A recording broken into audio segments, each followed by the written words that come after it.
ನಮಸ್ತೆ, ಮಲ್ಟಾಸ್ ಕುಕಿಂಗ್ ಚಾನಲ್ಗೆ ಸ್ವಾಗತ.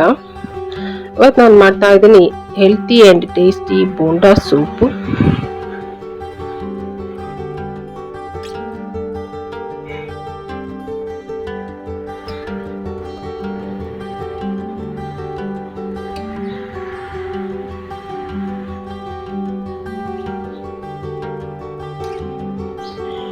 ಬೋಂಡಾ ಸೂಪ್ ಮಾಡೋದಕ್ಕೆ ಮೊದಲಿಗೆ ನಾನು ಹೆಸರುಬೇಳೆ ತೊಗೊಂಡಿದ್ದೀನಿ. ಹೆಸರುಬೇಳೆ ಸ್ವಲ್ಪ ಹುರಿಬೇಕು, ತುಂಬ ಕೆಂಪಗೆ ಥರ ಹುರಿಬೇಕಂತಿಲ್ಲ, ಸ್ವಲ್ಪ ಹುರಿದ್ರೆ ಸಾಕು. ಹುರಿದಿರೋ ಹೆಸರುಬೇಳೆನ ತೊಳೆದ್ಬಿಟ್ಟು ನಾನು ಕುಕ್ಕರಿಗೆ ಹಾಕ್ತಾ ಇದ್ದೀನಿ.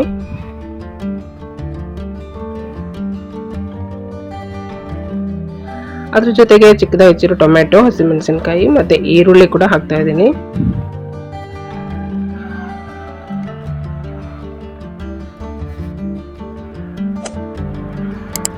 ಮತ್ತೆ ಸ್ವಲ್ಪ ಅರಿಶಿನ ಹಾಕಿ ಹೆಸರುಬೇಳೆ ಬೇಯುವಷ್ಟು ನೀರು ಹಾಕಿಬಿಟ್ಟು ಕುಕ್ಕರ್ನ ಮುಚ್ಚಳ ಮುಚ್ಚಿ 1 ವಿಜಲ್ ಆದರೆ ಸಾಕು. ಹೆಸರುಬೇಳೆ ಬೇಗ ಬೇಯುತ್ತೆ, ಹಂಗಾಗಿ 1 ವಿಜಲ್ ಆದರೆ ಸಾಕು.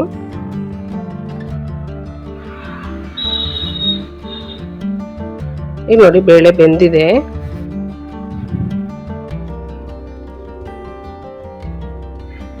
ಚೆನ್ನಾಗಿ ಮೆತ್ತಗೆ ಬೆಂದಿದೆ. ಸೌಟಲ್ಲಿನೇ ಈ ರೀತಿ ಸರಿಯಾಗಿ ಮಿಕ್ಸ್ ಮಾಡಿಕೊಂಡ್ರೆ ಸಾಕು.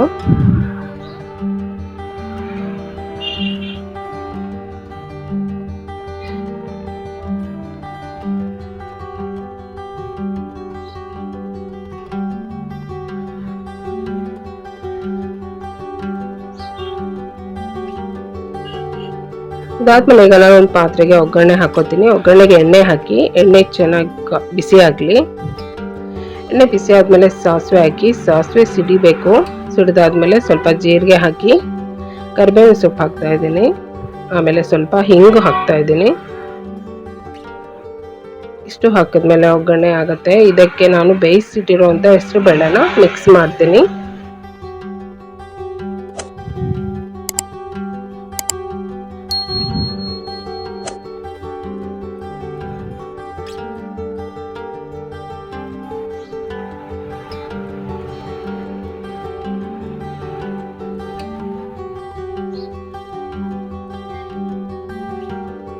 ಅದಕ್ಕೆ ಕೊತ್ತಂಬರಿ ಸೊಪ್ಪು ಹಾಕಿ ಮತ್ತೆ ರುಚಿಗೆ ತಕ್ಕಷ್ಟು ಉಪ್ಪು ಹಾಕಿ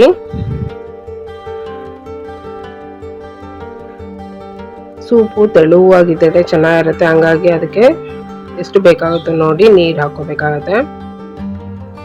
ನೋಡಿ ಈ ರೀತಿ ಇರಬೇಕು. ಈಗ ಇದು ಒಂದು ಕುದಿ ಬರಬೇಕು. ಒಂದು ಕುದಿ ಬಂದರೆ ಸಾಕು, ತುಂಬ ಬೇಯಿಸೋದೇನು ಬೇಡ.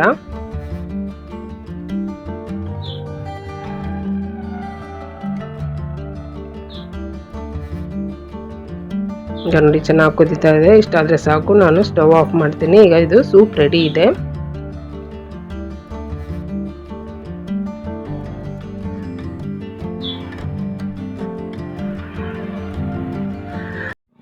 ಇದು ನೋಡಿ ಉದ್ದಿನ ಬೇಳೆ ನಾನು ಒಂದು 4 ಗಂಟೆ ನೆನೆಸಿದ್ದೀನಿ.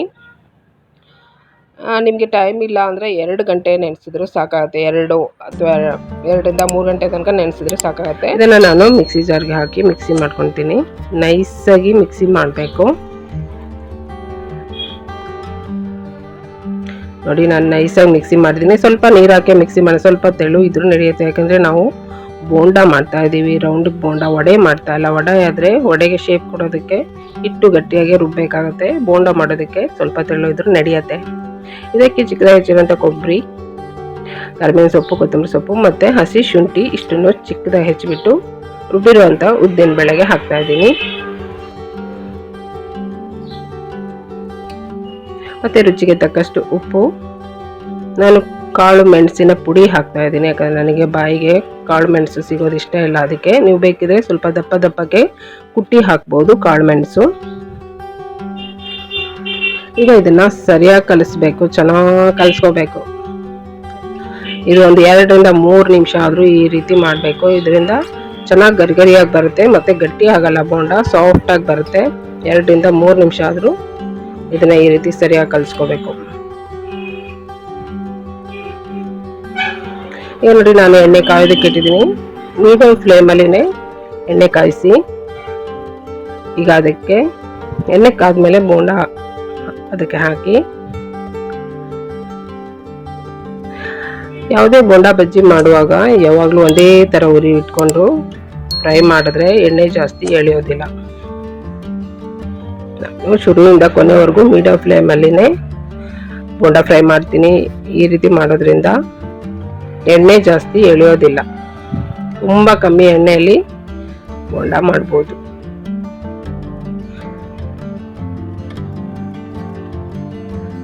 ಈಗ ಹಾಕಿರೋ ಬೋಂಡನ ಈ ರೀತಿ ಸರಿಯಾಗಿ ತಿರುಗಿಸ್ತಾ ಇರಿ. ಎಲ್ಲ ಒಂದೇ ಸಮ ಕಲರ್ ಬರಬೇಕು.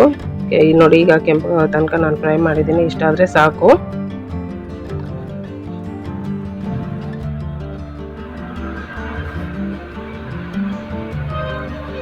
ಇಷ್ಟಾದ್ಮೇಲೆ ನಾನು ತೆಗೆದಿಟ್ಕೊಳ್ತೀನಿ. ಇದೇ ರೀತಿ ಅಷ್ಟು ಬೋಂಡನು ನಾನು ಮಾಡಿ ಇಟ್ಕೊಳ್ತೀನಿ.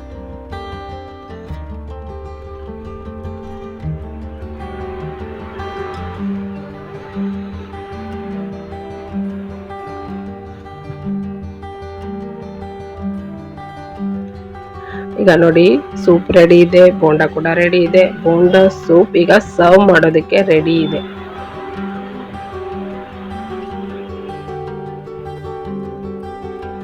ಬಿಸಿ ಬಿಸಿಯಾಗಿ ಸರ್ವ್ ಮಾಡಿ ಬೋಂಡ ಸೂಪ್ ತುಂಬ ಚೆನ್ನಾಗಾಗುತ್ತೆ. ಮನೆಯಲ್ಲಿನೇ ಮಾಡ್ಕೊಂಡು ತಿಂದು ನೋಡಿ. ನನ್ನ ವಿಡಿಯೋ ಇಷ್ಟ ಆದರೆ ಲೈಕ್ ಮಾಡಿ, ಶೇರ್ ಮಾಡಿ, ಸಬ್ಸ್ಕ್ರೈಬ್ ಮಾಡಿ. Thank you.